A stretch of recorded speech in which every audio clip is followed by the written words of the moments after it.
Test número 3. Cuando hacíamos clases presenciales, estas preguntas las podían ustedes resolver durante las clases. Dábamos 20 minutos para que las resuelvan. Ahora, como no es posible eso, este Fast Test se ha convertido en una tarea para la casa. Dibujen la anatomía externa del corazón en una vista anterior y la anatomía externa del corazón vista posterior. Igualmente, en una vista anterior y posterior hay que dibujar las arterias coronarias como también las venas cardíacas. Con esto vamos a tener nosotros una visión bastante completa de la anatomía externa del corazón. Este es un dibujo que yo les recomiendo ponerlos en dibujarlo y ponerlo en su portafolio. Incluso les recomiendo que ustedes puedan dibujarlo de memoria una y otra vez. Tiene bastante información. Fíjense que no tiene nombres. Ustedes lo pueden poner y fácilmente de allí pueden sacar sus propias conclusiones. Acá ustedes pueden ver, por ejemplo, la aurícula derecha, la aurícula izquierda, la válvula auriculoventricular, la válvula auriculoventricular, o sea, aquí está la bicúspide, acá está la tricúspide, las válvulas sigmoidea pulmonar, la válvula sigmoidea aórtica, se puede ver las ventrículo derecho, ventrículo izquierdo, el tronco de la arteria pulmonar, etc.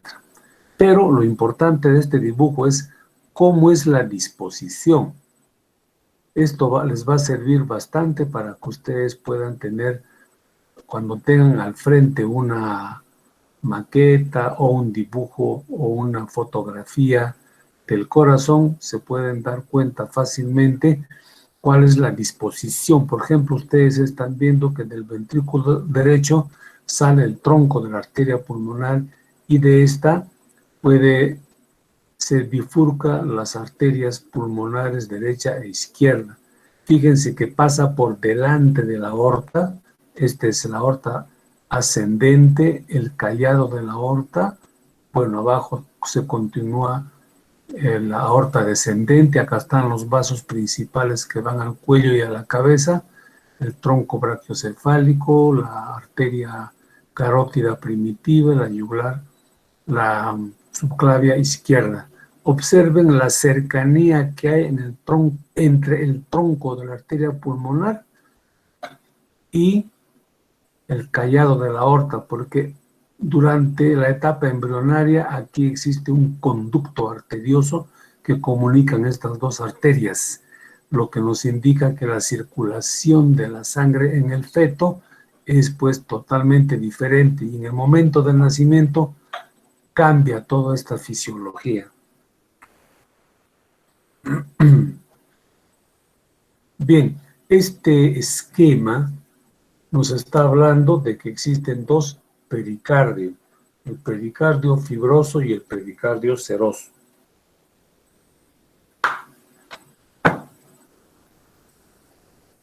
Así como el pulmón tiene dos capas, que en verdad es una, que es la pleura parietal y la pleura visceral, el corazón de manera igual tiene también dos hojas de pericardio seroso. El pericardio seroso que cubre al corazón tiene el mismo origen embriológico que la pleura. El pericardio seroso tiene dos hojas, una hoja parietal y una hoja visceral. El pericardio seroso es idéntico embriológicamente que entonces la pleura. El pericardio seroso y la pleura del pulmón, de la cavidad pleural, tienen incluso el mismo origen embriológico. La función del pericardio es igual también, porque el pericardio seroso produce pequeña cantidad de líquido pericárdico y sirve igual que la pleura. Es un líquido que sirve como lubricante y permite el deslizamiento de ambas hojas del pericardio seroso durante los movimientos de la sístole y diástole del corazón. Se comporta de manera prácticamente idéntica. Tanto es así que el pericardio seroso, entre la hoja parietal y la hoja visceral, voy a apuntar acá con la flechita, estoy apuntando acá la hoja visceral del pericardio seroso. Si nosotros lo prolongamos hacia la base del corazón, vemos que se continúa, se refleja de manera semejante como lo hace la pleura en el pedículo pulmonar.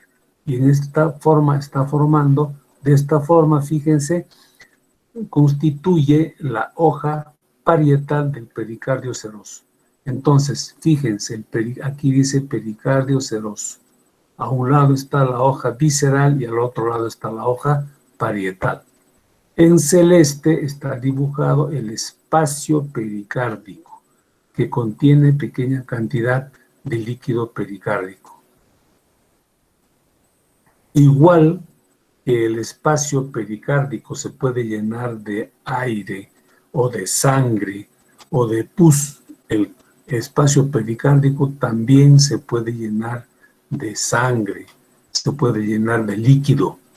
Y así como en el caso de la pleura se llaman neumotórax, hemotórax, quilotórax, en el pericardio si se llena de sangre se llama hemopericardio.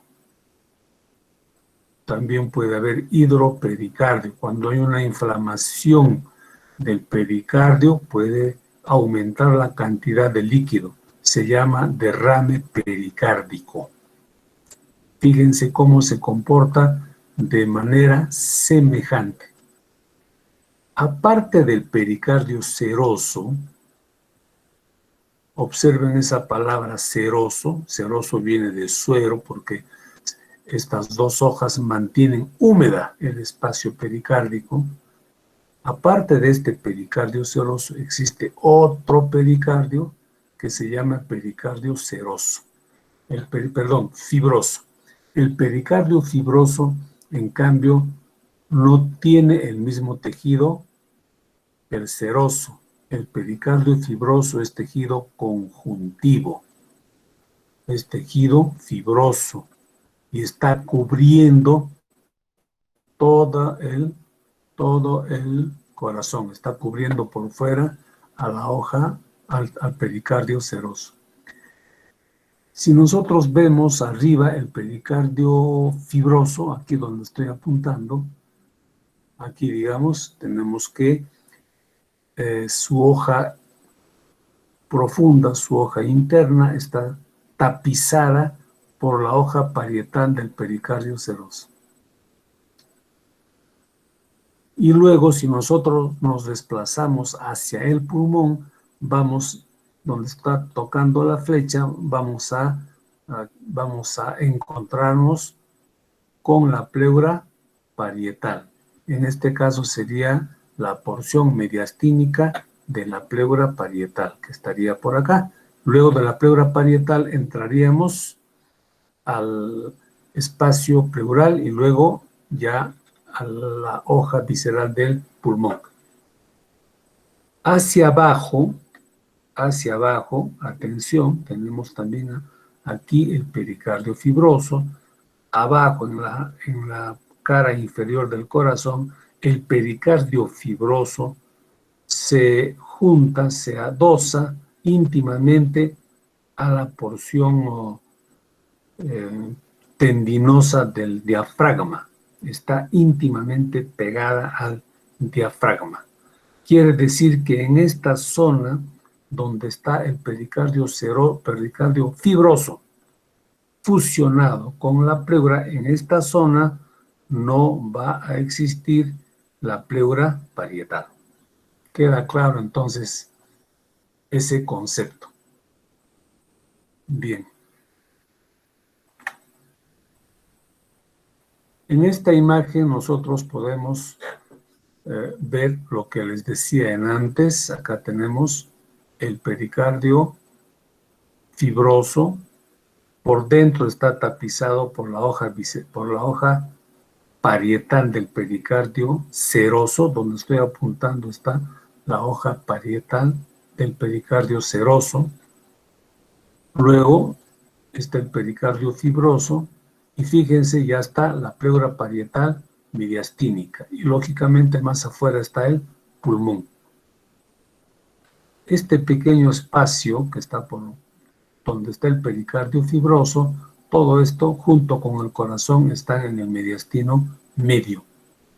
En esta imagen puede verse, se ha retirado el corazón y ha quedado todo la hoja parietal del pericardio seroso.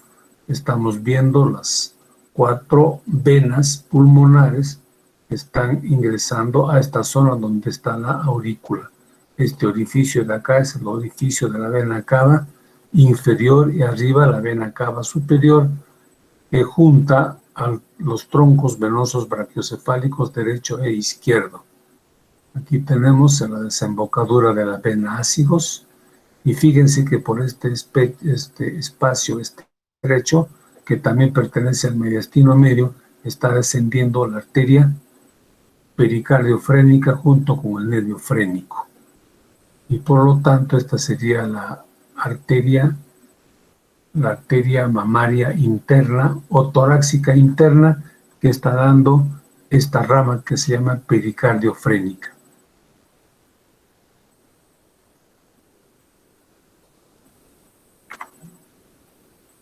En esquema podemos ver la anatomía externa del corazón.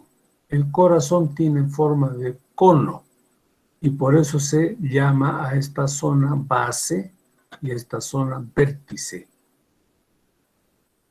Esto es un cono, este es el vértice o punta, también se llama ápex, y hacia atrás y arriba está la base. A esto normalmente se le llama base del corazón. Bien, todo este órgano, que es el corazón, lo podemos dividir en dos gracias a este surco coronario, que se llama también surco aurículo-ventricular. Se llama coronario porque da la vuelta a todo el corazón. Lo que pasa es que aquí está interrumpido por el nacimiento de la arteria pulmonar, pero sin contar esta parte de la arteria pulmonar, el surco coronario da la vuelta a todo el corazón, como una corona, por eso se llama surco coronario. También se llama surco aurículo-ventricular, porque este surco divide las aurículas de los ventrículos. Voy a trazar una línea, a ver si se puede de repente pintar. A ver si... Ahí está. Lo que he pintado en rojo, ¿no?, es la continuación del surco coronario. Si yo pintara por detrás el surco coronario, lo voy a pintar con puntos, con rayitas interrumpidas. Es como si estuviera pintando el surco coronario por detrás, es decir, por la cara posterior. Ahí está, ¿eh? Ahí está. Fíjense que entonces hemos pintado todo el surco coronario.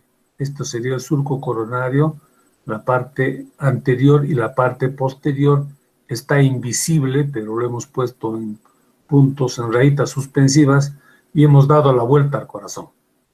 Este surco coronario, como vemos, está interrumpido por el tronco de la arteria pulmonar, pero eso no significa que divida, ¿no?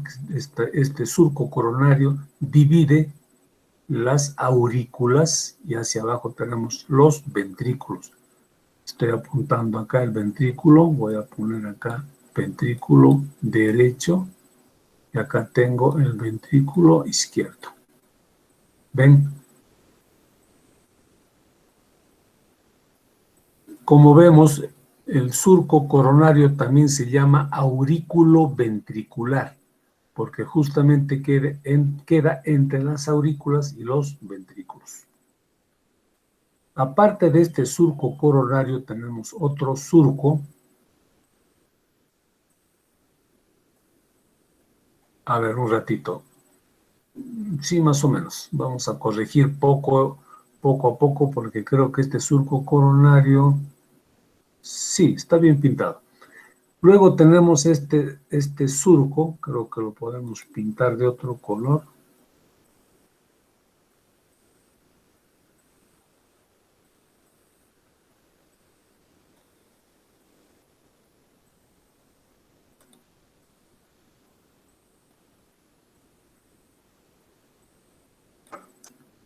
A ver si ahí sí. Ahora vamos a marcar el surco interventricular anterior. Y hacia atrás se continúa también el surco interventricular posterior, que sería aproximadamente así. El surco interventricular separa el ventrículo derecho del ventrículo izquierdo y está marcando el sitio donde está la pared interventricular.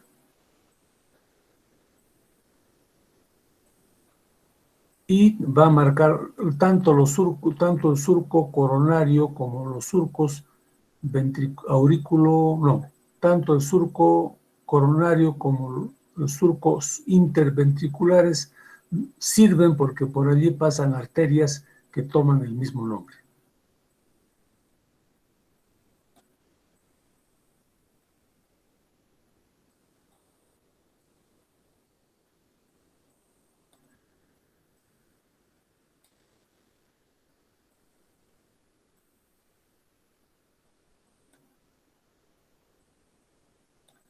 Bien, vamos a ver. En esta imagen tenemos la aurícula derecha, la aurícula izquierda, la vena cava superior, la vena cava inferior. Esta es una vista posterior del corazón. Aquí nosotros vemos el surco coronario en una vista posterior, surco coronario. Fíjense que acá sí se puede ver la zona de las aurículas con la zona de los ventrículos. Por eso se llama surco coronario o aurículo ventricular. En este caso puede verse el surco interventricular posterior. En la vista anterior, vamos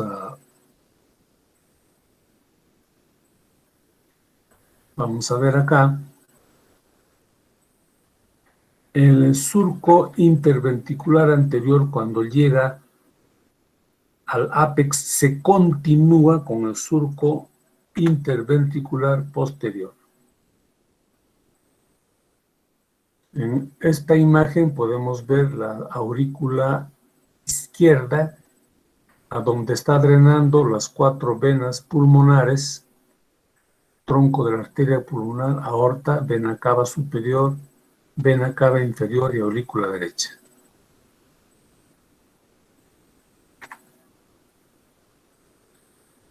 En una vista anterior vamos a poder ver las arterias coronarias.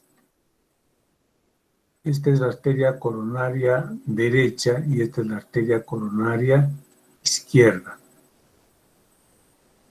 Ambas arterias coronarias están naciendo del bulbo aórtico, es decir, de la pequeña dilatación que existe al nacimiento, en el nacimiento de la aorta. La coronaria derecha va a pasar a la coronaria derecha, pasa por el surco, o desciende por el surco coronario y va a dar la vuelta hacia atrás.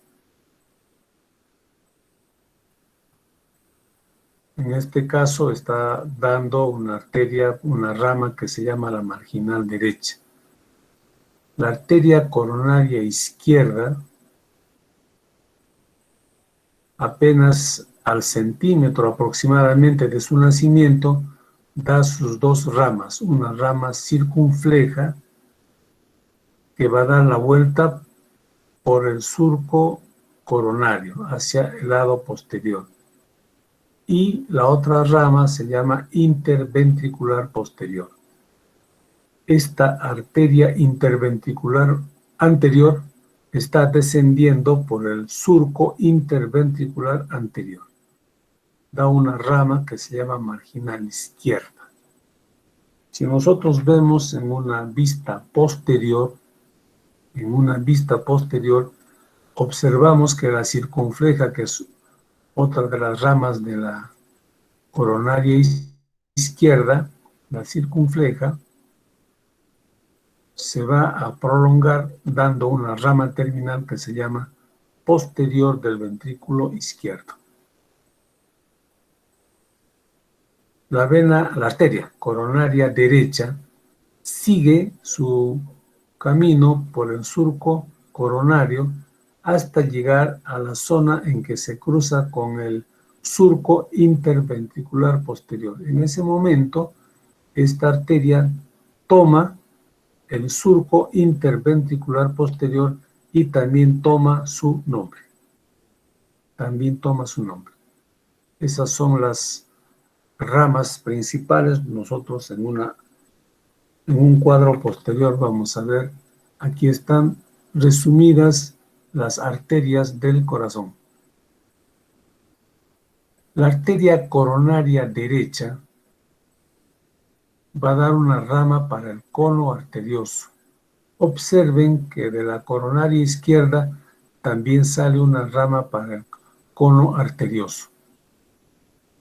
Quiere decir que el cono arterioso, vamos a ver cuál es el cono arterioso. Acá puede verse.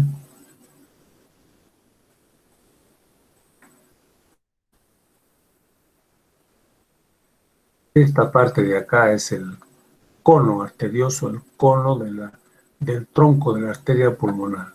Esta zona del cono arterioso recibe una rama de la coronaria derecha y otra rama de la coronaria izquierda.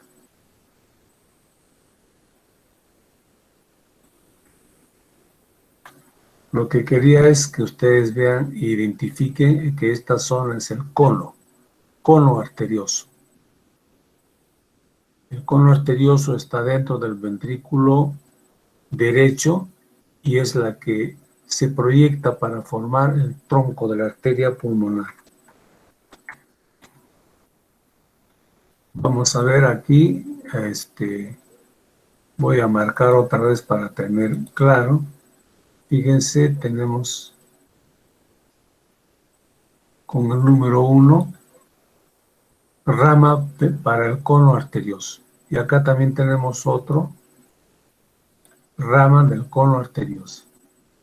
Quiere decir que el cono arterioso, que hemos identificado como la parte del ventrículo derecho de donde nace el tronco de la arteria pulmonar, recibe irrigación de la arteria coronaria derecha y también de la coronaria izquierda, mediante la interventricular anterior.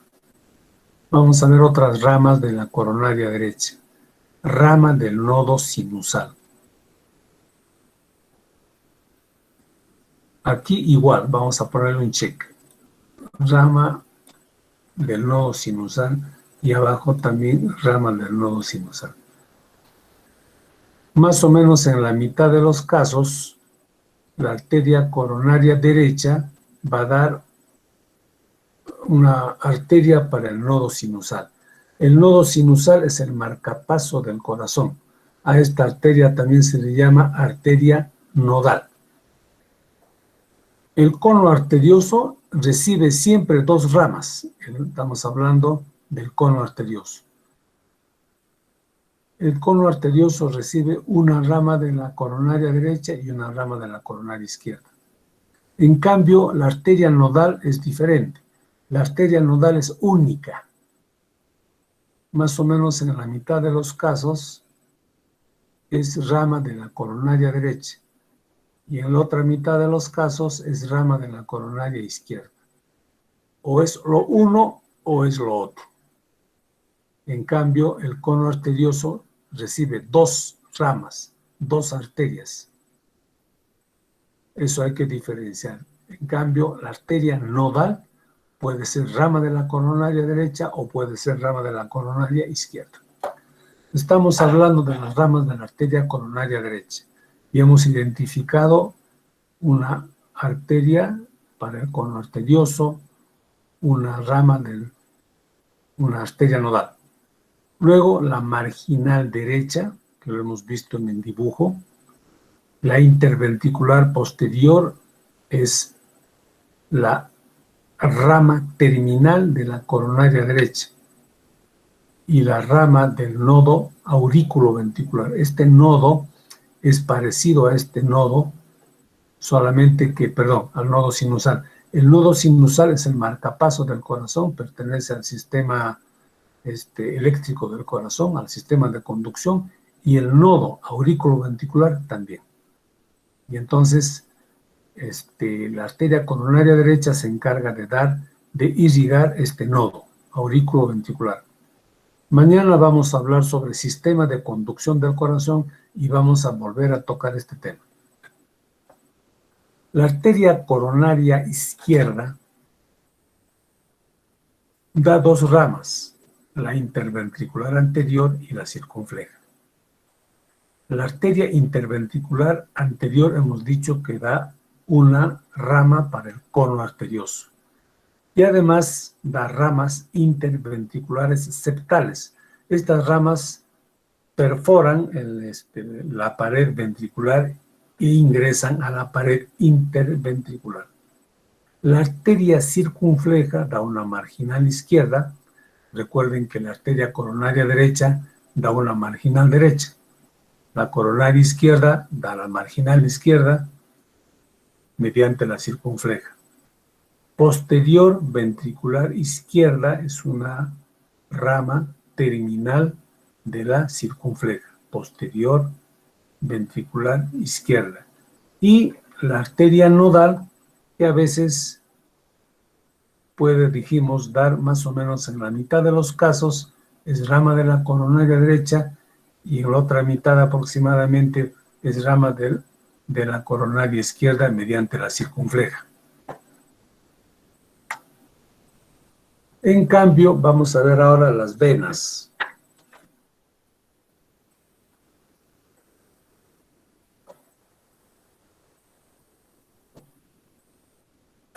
En cambio, las venas, vamos a ver que existe prácticamente, casi, no toda, casi todo el drenaje venoso del corazón,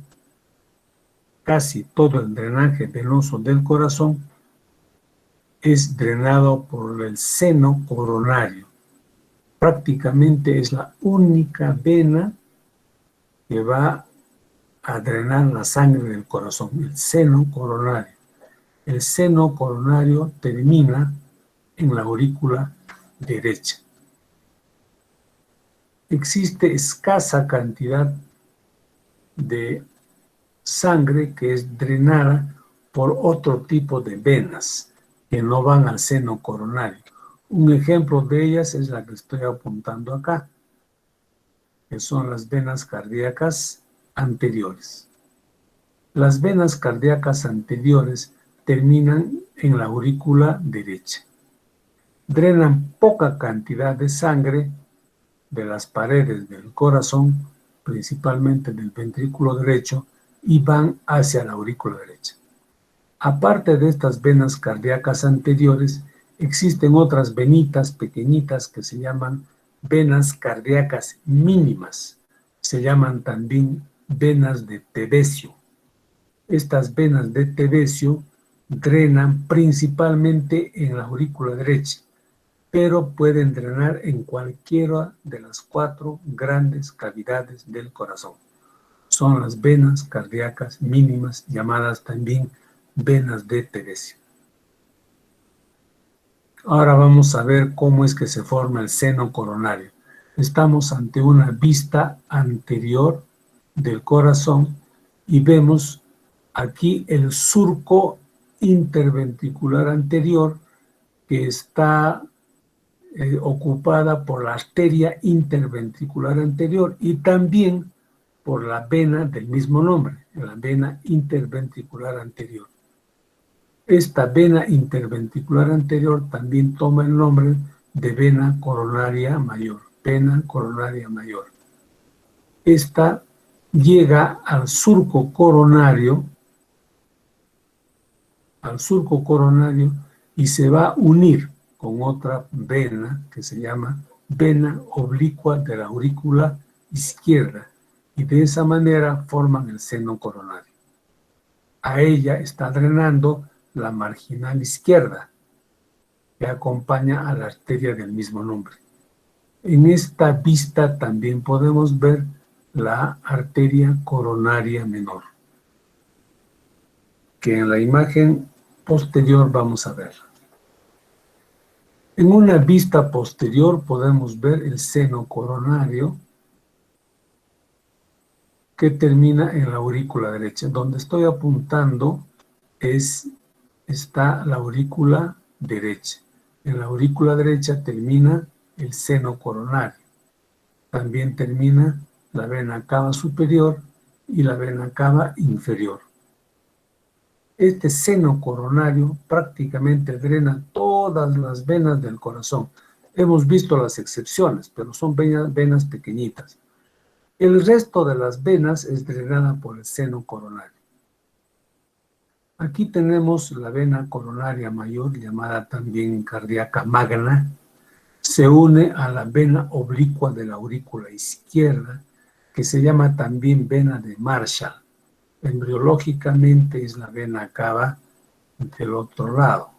Esta vena cava sería del lado derecho, esta sería la vena cava izquierda, que se atrofia, pero queda un rudimento embriológico y muchos anatomistas dicen que a partir de la unión de la vena oblicua de la aurícula derecha con la coronaria mayor se forma el seno coronario. Seno coronario. Algunos autores dicen en cambio que no, que el seno coronario solamente es la última parte de esta vena, la más ensanchada. Pero es cuestión de interpretación. Nosotros podemos tomar como cierto que el seno coronario, por eso se llama coronario, porque está discurriendo por el surco coronario, se forma entonces de la confluencia de la coronaria mayor o vena cardíaca magna, de la confluencia de esta vena con la vena oblicua de la aurícula izquierda. Observen que a este seno coronario drena esta otra vena que se llama vena posterior del ventrículo izquierdo. Esta vena posterior del ventrículo izquierdo acompaña paralelamente a la arteria posterior del ventrículo izquierdo. Que recuerden, es la rama terminal de la arteria circunfleja. Más adelante el seno coronario otra vez recibe la vena cardíaca media, que también se puede llamar la vena interventricular posterior porque acompaña a la arteria interventricular posterior. Como dijimos, la arteria interventricular posterior es rama terminal de la coronaria derecha. Antes de que el seno coronario desemboque en la aurícula derecha, recibe a esta vena que viene por el surco coronario de la otra cara, que es la vena coronaria menor. Observen entonces que tenemos una coronaria mayor, una coronaria menor y la cardíaca media. Cada una de ellas tiene sinónimo. La coronaria mayor también se llama vena cardíaca magna o vena cardíaca mayor. Esta es vena cardíaca menor y esta es vena cardíaca media. Como mnemotecnia, entonces, es decir, como técnica para memorizar, el seno coronario recibe 3 venas cardíacas, mayor, media y menor. Yo creo que de esa manera podemos recordar fácilmente el seno coronario, que nace de la confluencia de la oblicua de la aurícula izquierda y de la vena cardíaca mayor. Este seno coronario entonces recibe las venas cardíaca mayor, vena cardíaca menor y cardíaca media.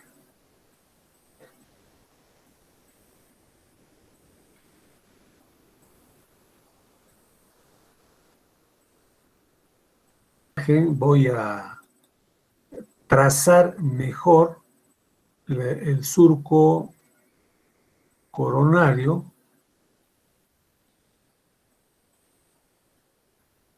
aquí con rojo. El surco coronario está por acá. Creo que, vamos a ver. Ahí está. El surco coronario lo voy a dibujar, fíjense, comienza acá. Todo esto es surco coronario. Creo que antes lo dibujé un poco abajo, no recuerdo bien. El surco coronario, por decir, en esta imagen se puede ver la aorta ascendente, luego viene el callado de la aorta o arco aórtico, de donde nacen las arterias principales. Pero lo que quiero señalar es que de acá, desde este punto, voy a trazar con rojo el surco coronario. ¿Ven? Si yo me voy por atrás, entonces lo voy a trazar con puntos, con rayitas suspensivas, el surco coronario,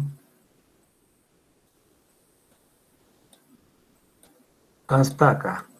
Luego se continúa acá. Ahí está. Creo que está mejor trazado ahora el surco coronario. Ahí está. ¿Ven? Ese es el surco coronario. Observen que el nacimiento del tronco de la arteria pulmonar interrumpe el surco coronario, pero solamente en esta zona. Por lo demás, el surco coronario está allí. La importancia del surco coronario es que, repito, divide la zona de las aurículas con la zona de los ventrículos. Y también tenemos por donde está descendiendo esta arteria, dice rama interventricular anterior. Acá está, arteria, ¿no? Interventricular anterior. Por lo tanto, esta es la arteria interventricular anterior, que es rama de la arteria coronaria izquierda.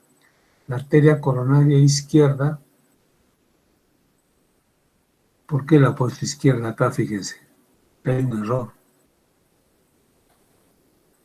Esta es arteria coronaria derecha y esta es arteria coronaria izquierda.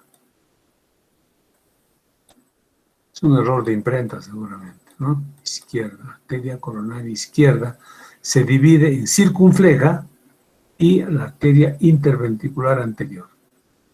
La arteria coronaria derecha, fíjense, desciende por el surco coronario, por eso se llama coronaria derecha. Da la vuelta por donde está el surco coronario y más o menos a la mitad, cuando choca con el surco interventricular posterior, entonces la arteria también toma el surco interventricular posterior. Entonces, la arteria coronaria derecha sigue este trayecto. Lo voy a pintar en amarillo, a ver si se puede. Este es el trayecto, no sale bien. El trayecto de la coronaria derecha hasta, esa es la arteria coronaria derecha. Sale de la aorta, del bulbo de la aorta, desciende por el surco auriculoventricular, sigue por el surco auriculoventricular hasta que se choca con el surco interventricular posterior. Allí la arteria toma el surco y toma el nombre. Ya, creo que ahí estamos mejor.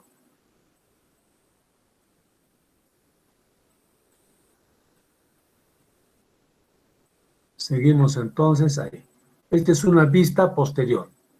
Aquí, por ejemplo, bueno, podemos ver todo esto es la vena cava superior, la vena cava inferior, la aurícula derecha,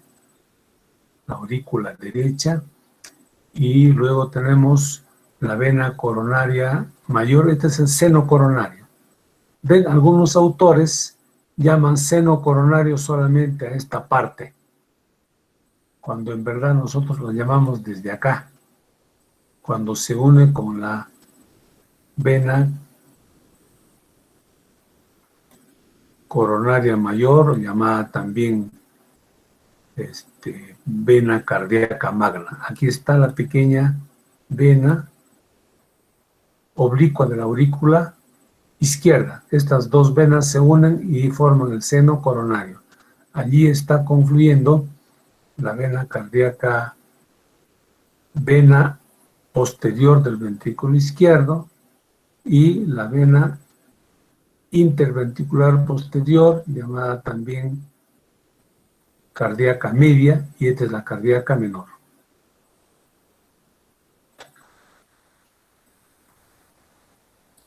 Vamos a hablar un poquito sobre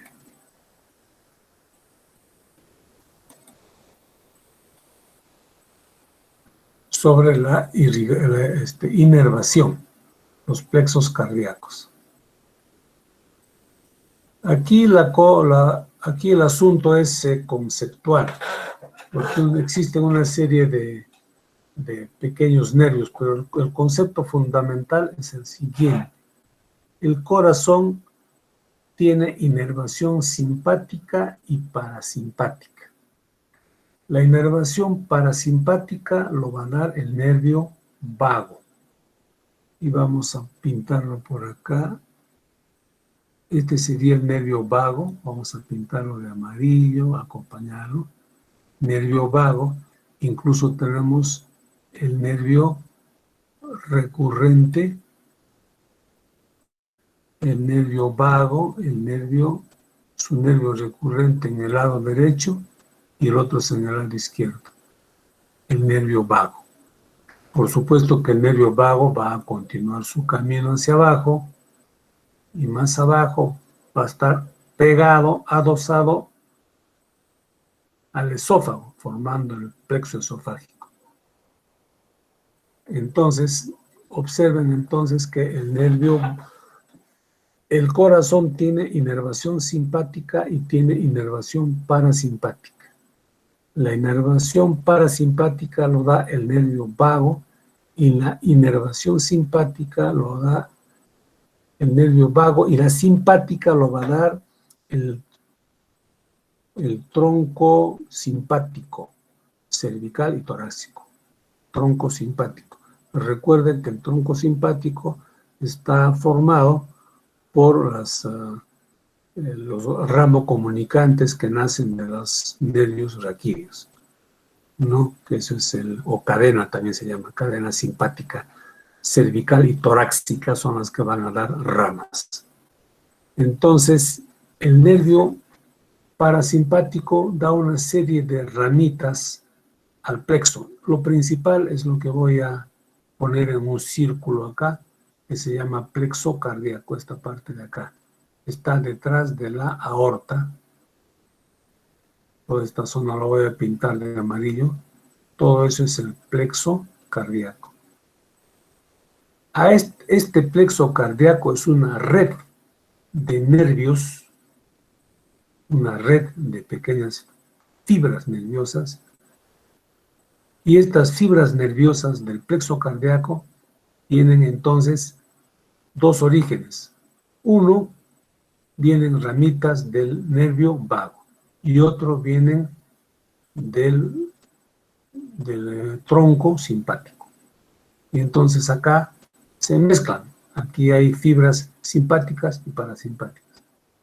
Y entonces de este plexo cardíaco es de donde salen cantidad de pequeñas fibras simpáticas y parasimpáticas que van a dar inervación al corazón. Estas fibras van a descender mayoritariamente también por los surcos interventriculares anterior y posterior. Ese es entonces la inervación autónoma del corazón. Los nervios simpáticos tienen fibras aferentes, o sea, motoras, pero también tienen fibras aferentes. Las fibras eferentes son las que van a inervar el corazón desde el punto de vista simpático. Pero estas fibras también tienen, como repito, fibras aferentes, o sea, de fibras que van a transportar sensación de dolor. El corazón es susceptible de sentir dolor y el dolor es ocasionado por la isquemia, o sea, la falta de sangre, la falta de irrigación. Esto ocurre cuando el paciente tiene obstrucción de las arterias coronarias. Ya hemos visto en el video que hemos pasado cómo se hace un bypass coronario. Se hace bypass coronario porque hay obstrucción de las arterias coronarias. Esta obstrucción va a causar en el paciente en un momento determinado, ya sea por un angor pectoris o por un infarto cardíaco, va a causar isquemia.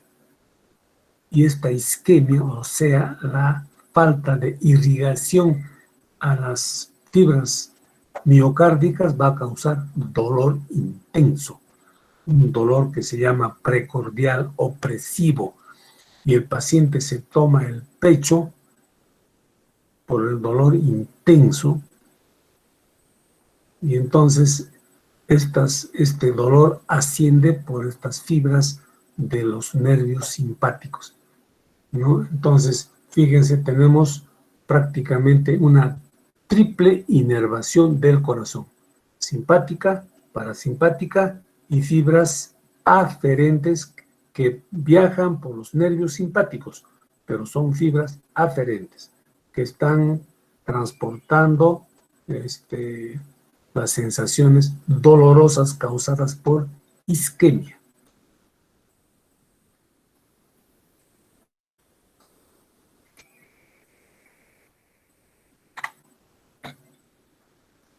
Esta es una imagen donde nosotros podemos ver la estructura del corazón. Tenemos el miocardio, hacia adentro tenemos el endocardio, que es un revestimiento hacia adentro. Ya mañana vamos a hablar sobre la anatomía interna del corazón, pero en su estructura vemos que el corazón tiene un pericardio, un miocardio y un endocardio. La capa más gruesa es el miocardio, que está formado por fibras musculares cardíacas. Estas fibras musculares cardíacas tienen la propiedad de contraerse de manera automática. ¿Y esto por qué decimos esto? Incluso uno puede cortar los nervios que van a inervar el corazón y el corazón sigue latiendo. Aproximadamente a las 3 semanas después de la fecundación se puede detectar con ecocardiografía, con ecografía, el latido del corazón en el embrión, y nunca deja de latir desde apenas 3 semanas hasta la muerte. Y está comprobado que cuando el corazón a las 3 semanas empieza a latir, no tiene conexión nerviosa. Esto quiere decir que el miocardio tiene autonomía en sus contracciones, se mueve automáticamente. Entonces, ¿qué hace la inervación simpática y parasimpática? Simplemente regula estos latidos, no los ocasiona, simplemente los regula. La fibra cardíaca es una fibra especializada, es única en todo el organismo porque es la única fibra muscular que se contrae en forma automática y forma el miocardio, que es la mayor parte de la pared del corazón. Hacia adentro está tapizada por el endocardio y hacia afuera está tapizada por el pericardio. Pero, ¿qué es el pericardio? El pericardio no es más que la hoja visceral del pericardio seroso. Observen aquí en el dibujo que tenemos, donde estoy marcando, esto es el pericardio, la hoja parietal del pericardio seroso. Donde estoy apuntando es la hoja parietal del pericardio seroso y esta es la hoja visceral del pericardio seroso. La hoja visceral del pericardio seroso también se llama pericardio.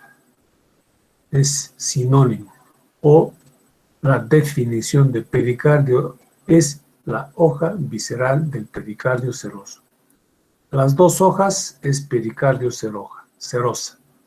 Hoja parietal, hoja visceral, hoja parietal. Observen que la hoja parietal está tapizando al pericardio fibroso por fuera, aquí, pericardio fibroso.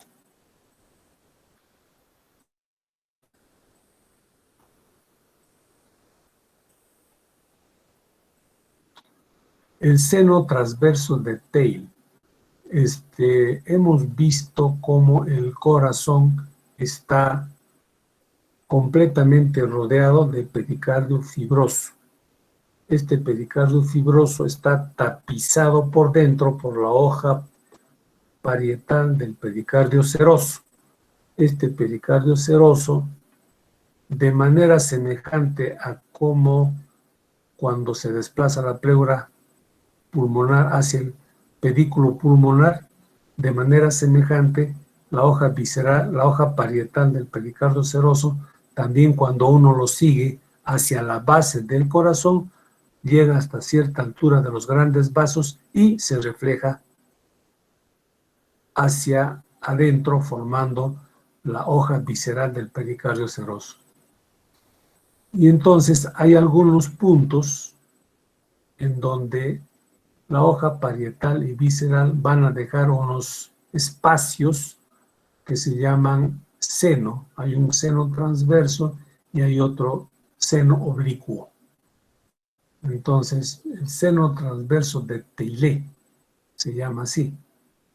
Fíjense que el dedo del cirujano puede poner el dedo y en verdad está entrando por un conducto que está completamente rodeado de pericardio seroso. Es un pasaje, fíjense, dentro del saco pericárdico. El saco pericárdico está formado por la hoja parietal del pericardio seroso. Dentro de este saco pericárdico está el corazón, de manera similar al saco pleural. El saco pleural también está tapizado, está formado por la pleura parietal. Y dentro de este saco pleural está el pulmón. Dentro del saco pericárdico está el corazón. Entonces, el seno transverso de Theillet es un pasaje que se encuentra dentro del saco pericárdico. Dice entre las aurículas por detrás y la porción inicial de la aorta y la arteria pulmonar por delante. Aquí tenemos la aorta ascendente y el tronco de la arteria pulmonar. Justo por detrás, el cirujano está poniendo el dedo índice. Y por detrás va a estar las aurículas. Por detrás están las aurículas.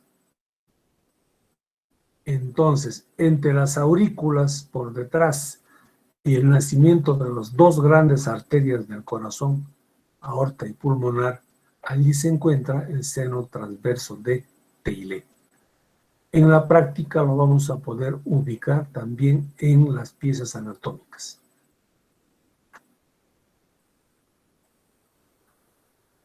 El ciclo cardíaco es el periodo entre una sístole y una sístole siguiente.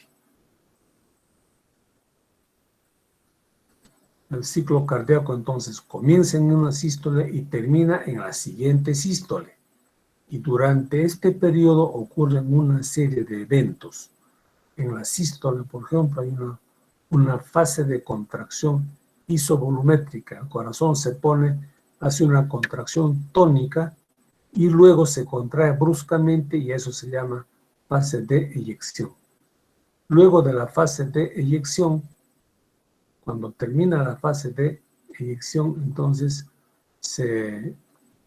durante la fase de contracción isovolumétrica la sangre está pasando hacia a los ventrículos. En la fase de eyección se eyecta la sangre y enseguida aparece la fase de llenado de la diástole, todavía no. Fase de llenado de la diástole, en donde se llenan las aurículas, y se cierran las válvulas sigmoideas. Y luego la diástole ya pasa a una fase de relajación isovolumétrica. Esto que se llama entonces ciclo cardíaco, repetimos, es el periodo, o sea, es un periodo de tiempo. Es un periodo entre una sístole y otra sístole, ¿no? Y durante esta sístole y otra sístole, durante este periodo, ocurre una serie de eventos como la fase de contracción isovolumétrica, fase de eyección, fase de llenado, fase de relajación isovolumétrica. Durante este periodo, durante la fase de eyección, se cierran las válvulas auriculoventriculares y se abren las válvulas sigmoideas. En la diástole es al revés, ¿no es cierto? Se cierran las válvulas sigmoideas y se abren las auriculoventriculares.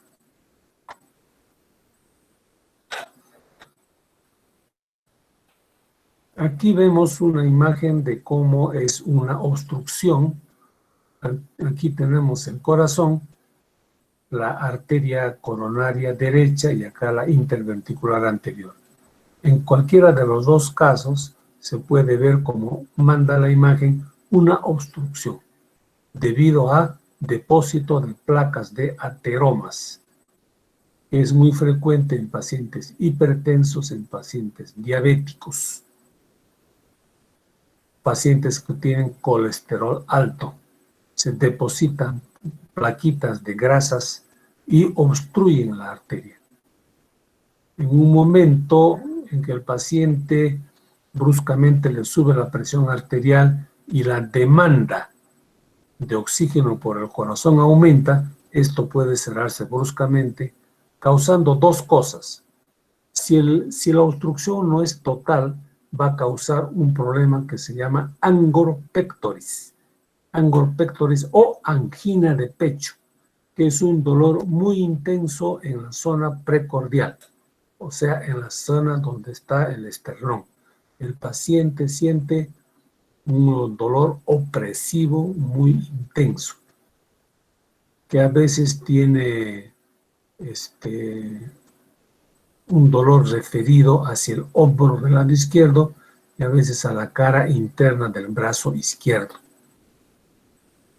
Si el paciente tiene este dolor opresivo, entonces se tiene que hacer un examen. y se puede detectar esto.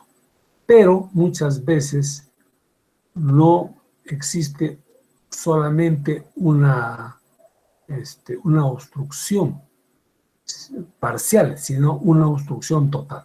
Es decir, esto se cierra brusca y totalmente. Eso es infarto cardíaco.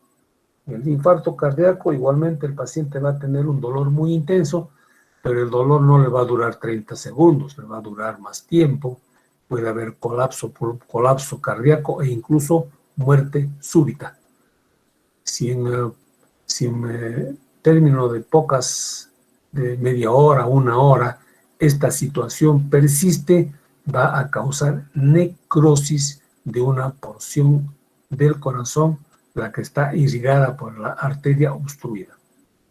Si el paciente tiene solamente angor pectoris, es decir, un preinfarto, y se le detecta este problema de obstrucción, entonces al paciente se le podrá hacer estas operaciones que hemos visto en el video. En el video hemos visto una operación, por supuesto esa operación demora 2 horas, 3 horas, ¿no? Lo hemos visto muy resumido en apenas 4 minutos. Incluso se tiene que parar el corazón mediante un aparato que permite la circulación extracorpórea. Cuando el corazón está quieto recién se puede operar. En el video hemos visto un bypass coronario. En el caso de la coronaria, en una de las coronarias, como en este caso, hemos visto que se hace, fíjense, esta es la arteria subclavia. La arteria subclavia, esta es una de sus ramas de la subclavia, es la mamaria interna o torácica interna. Esta es disecada y reorientada y se le pone por debajo de distalmente a la obstrucción. Entonces la sangre que está saliendo por la coronaria izquierda y va a la interventricular anterior no pasa. Bueno, se obstruye totalmente, no importa. ¿Por qué? Porque va a estar irrigada por la mamaria interna. Como esto es como un puente, se llama bypass. En el otro caso tenemos la arteria coronaria derecha. Igualmente aquí tiene una obstrucción. En este caso no se ha tomado la mamaria, sino que se ha tomado un pedazo de vena safena. La safena interna de la pierna puede tomarse como y en este caso se pone como si fuera arteria. ¿De dónde la están sacando sangre? De la aorta ascendente. De la aorta ascendente, y luego se hace una anastomosis distalmente a la obstrucción en la coronaria derecha.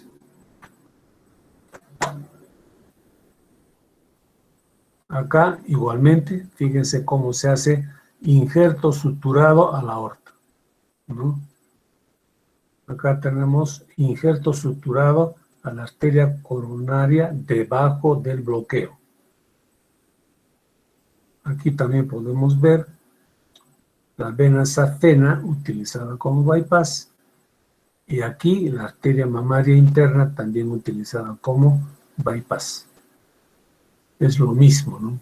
Que en otras, dice abajo, cirugía de bypass de arteria coronaria.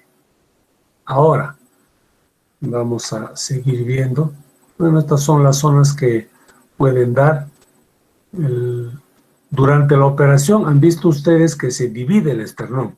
Se hace un corte, se llama abordaje transesternal.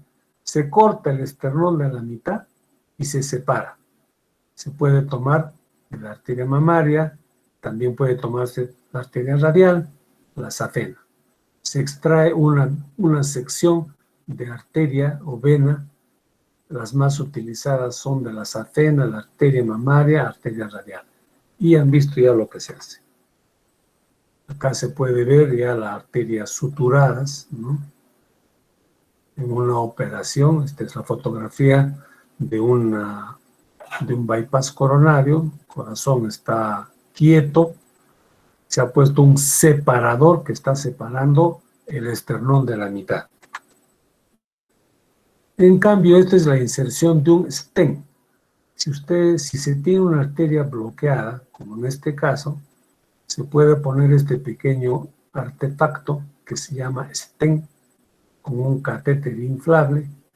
Se llega el stent al sitio donde hay la obstrucción, luego se infla el catéter, luego el catéter inflado se retira y se queda este pequeño aparato que es como un resorte, ¿no? Una vez que se infla el catéter, queda dilatada la arteria. Entiéndase entonces que este paciente, ahora el stent coronario se puede realizar por vía, eso se llama cateterismo intravascular, ¿no? Se puede entrar por la arteria aorta o por la arteria femoral, a la arteria aorta, se llega a la arteria coronaria y ese se llama cateterismo cardíaco, se puede guiar por radiografía, se llega a la arteria y se hace la dilatación. En este caso se está haciendo la dilatación en un paciente que solamente ha tenido preinfarto, es decir, no hay todavía muerte de un sector del corazón, solamente hay un problema de insuficiencia vascular que puede ser corregido con el stent.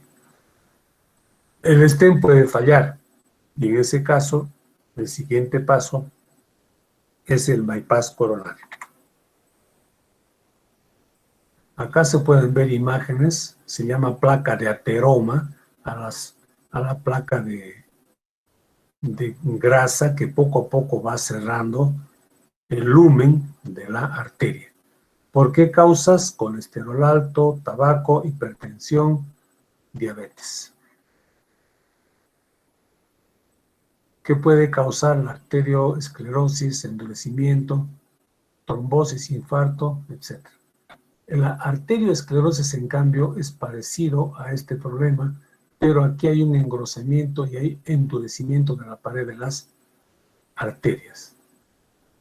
Es parecido, ¿no? ¿Qué complicaciones puede traer? Trombosis, infarto, angina. Esa es una fotografía de un stent coronario, por supuesto muy, muy aumentado. Igualmente ahí se está colocando se está haciendo un bypass coronario. Son imágenes de bypass coronario y nada más.